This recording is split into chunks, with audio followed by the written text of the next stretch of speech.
പസിലി ചീര. മറ്റേ ചായാമാനസും ഉണ്ട് ഇവിടെ. അതൊരു അസുരവിത്താണ്. പക്ഷേ അസുരവിത്ത് പറഞ്ഞാൽ അത് പോവില്ല. പിന്നെ ചിലര് അല്ല, ഇതിന്റെ കൊമ്പ് നമ്മൾ എവിടെയെങ്കിലും ഇട്ട് കഴിഞ്ഞാൽ പിന്നെ അതൊക്കെ വരും. ഇതാണ് ചായ. ഇത് ചായാമാനസാണ്. അത് അവിടെ മുളച്ച് നിൽക്കുന്നത്. അത് പപ്പായ.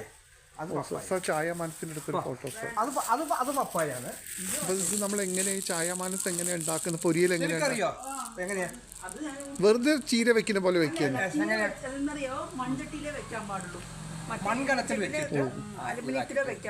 അലുമിനിയത്തിൽ വരുമ്പോ ആ ഒരു മണം മൺകലത്തിലാണ് നമ്മളിതൊക്കെ വെക്കേണ്ടത്. ഓ ശരി.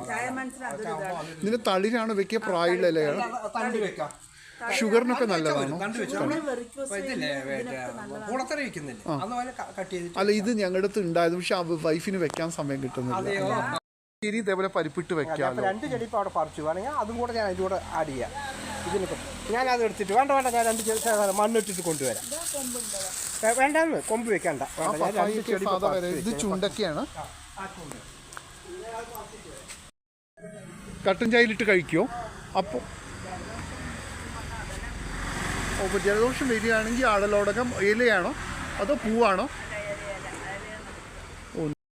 നമുക്ക് എന്തിനൊക്കെയാണ് കട്ടൻ ചായയിലിട്ട് കുടിക്കേണ്ടത്? നമുക്ക് കഫക്കെട്ട്, ജലദോഷം, പിന്നെ ഗ്യാസിൻ്റെ അത് എത്ര ദിവസം കഴിക്കണം? 1-2 ദിവസം? അല്ലല്ല, നമ്മൾ ഒരാഴ്ച കഴിച്ചാൽ ഏറ്റവും നല്ലത്. കട്ടൻ ചായയിലിട്ട് കഴിക്കണല്ലേ? എന്നും നല്ലതാണ്. പിന്നെ നമ്മൾ എന്താ പറയുക, അതിനൊക്കെ കൗണ്ട് ഇതുണ്ടല്ലോ, ഹീമോഗ്ലോബിൻ കൗണ്ട് അതോ ടോട്ടൽ കൗണ്ട് ആണോ? ബെസ്റ്റാണ്, ബെസ്റ്റ് സാധനം അതിൽ. അത് എൻ്റെ മോൾക്ക് അങ്ങനെ ഒരു അനുഭവം ഉണ്ടായിരുന്നു. അപ്പോൾ ഇവള് അസുഖം വന്നപ്പോൾ ഡോക്ടർ നീ ഒരു പ്ലേറ്റ്ലെറ്റ്സിൻ്റെ കൗണ്ട്. ഓ ശരി. അപ്പം നീ എന്താ കഴിച്ചു വെച്ചപ്പോൾ ഞങ്ങൾ എന്നും കാലത്ത് തുമ്പയുണ്ടല്ലോ, പഴയ തുമ്പ ചെടി, പിന്നെ കരിന്തുളസി, പിന്നെ ഈ വീട് മൊത്തത്തിൽ ആയുർവേദത്തിന്റെ പ്രാധാന്യം.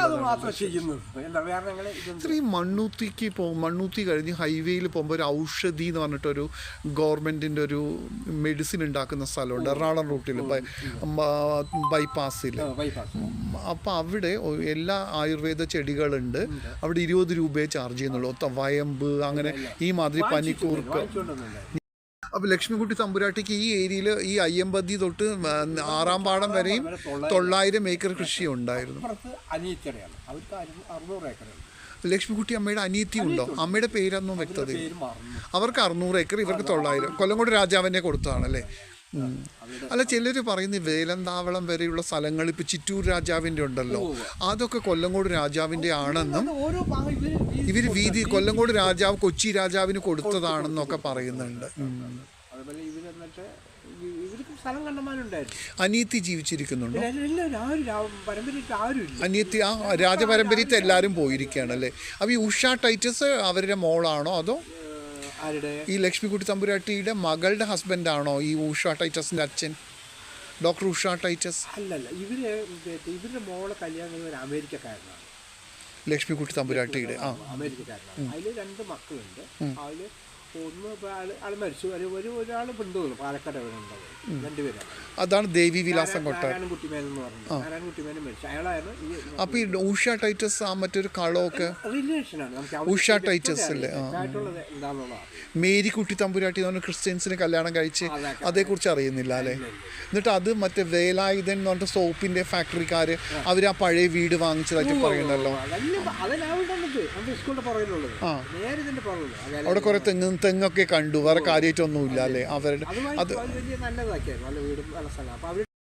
വാസുദേവൻ നായരുടെ മോളാണ് ഇവിടെ വിവാഹം ചെയ്തത്.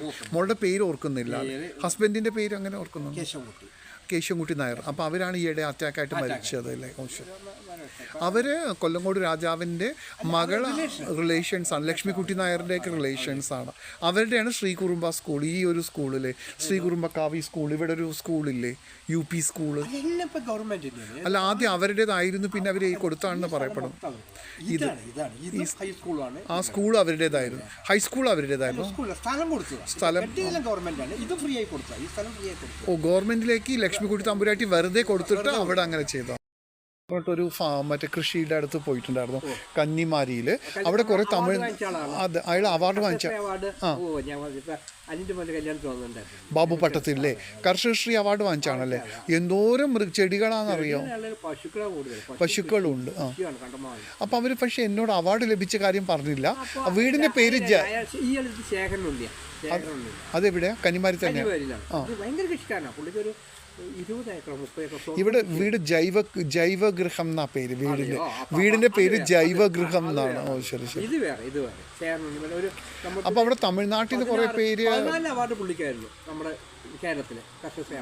പശുക്കൾ വളർത്തൽ അങ്ങനെയല്ല. ശേഖരനുണ്ണിയോ? അപ്പൊ നാളെ വരുമ്പോ അത് ഡീറ്റെയിൽ ആയിട്ട് അച്ഛൻ നൽകിയതാണ്. അച്ഛന്റെ പേരെന്തായിരുന്നത്? അദ്ദേഹം പറഞ്ഞത് പിന്നീട് ഭാവിയിലേക്ക് നമുക്ക് അതൊരു ഉപകാരമാവും. ഉണ്ട്. പക്ഷേ ആയുർവേദം അതിപ്പോഴാണ്. അച്ഛന് 90 എത്ര വയസ്സായിക്കണം? അച്ഛൻ എന്തെങ്കിലും ആയുർവേദത്തിൽ വർക്ക് ചെയ്താണോ? ഒരു നാട്ടറിവും പക്ക കൃഷിക്കാരൻ. ആ തമ്പുരാട്ടിയിൽ നിന്ന് കുറെ കൃഷിയൊക്കെ പറഞ്ഞില്ലേ അന്ന്? ലക്ഷ്മിക്കുട്ടി തമ്പുരാട്ടി കൊട്ടാരത്തിൽ നിന്ന്, കൊല്ലങ്കോട് കൊട്ടാരത്തിന്റെ. നല്ല ആരോഗ്യം നിലനിർത്തിയിട്ട് ഈ ഒരു ആയുർവേദത്തിന്റെ കൊണ്ടാണല്ലോ. അതുവരെ അദ്ദേഹത്തിന്റെ എല്ലാ കാര്യങ്ങളും ചെയ്യും. ഞങ്ങളിപ്പോൾ തുടർന്ന് കാലത്ത് തന്നെ ചീര, ഇലക്കറികൾക്ക് പ്രാധാന്യം കൊടുക്കും ഇവിടെ. മെയിനായിട്ട് ഞങ്ങളത് നമ്മൾ ഇതുണ്ടല്ലോ, നമ്മുടെ മുരിങ്ങയില ഉണങ്ങി പൊടിച്ച കിലോയ്ക്ക് എത്ര ഭയങ്കര റേറ്റ് ആയതുണ്ട്. ഞാൻ കേട്ടു തമിഴ് കോയമ്പത്തൂർ എടുത്താൽ ഇത് ചെയ്യുന്നുണ്ട്. ഇതിന് ഉണക്കി വെക്കും. എന്നിട്ട് നമ്മൾ കട്ടൻ ചായയിട്ട് കഴുകി ഉണക്കുക. ഫംഗസ് പോകാൻ വേണ്ടി കഴുകിയിട്ട് ഒന്ന് ഉണക്കുക. ഉണക്കിയിട്ട് ഫ്രിഡ്ജിലോ എവിടെ ഉണക്കി വെച്ചാൽ ഫ്രിഡ്ജിൽ സൂക്ഷിച്ചാലും കുഴപ്പമില്ല. മഴക്കാലത്ത് മാത്രം, വേനലിൽ അപ്പം ഉണക്കി എടുക്കാമല്ലോ. മുരിങ്ങയില എന്തില്ല, മുട്ട് വേദന, ഇതുണ്ടല്ലേ നമ്മുടെ ജോയിൻറ്റ് പെയിൻ ഉണ്ടല്ലോ, ഇതെല്ലാം സന്ധി വേദനയ്ക്ക് ഏറ്റവും സാധനം. മുട്ടുവേദന ഒരു ഏകദേശം ഒരു മാസം തുടച്ചേ കുടിക്കും, പിന്നെ ആ മുട്ടുവേദന നമുക്ക് കാണില്ല. അപ്പോൾ ശരിക്കും മുരിങ്ങയില നമ്മൾ ഉണക്കി പൊടിച്ച് കഴിക്കുന്ന നല്ലത് അല്ലേ? അച്ഛനൊക്കെ കഴിക്കുമായിരുന്നു.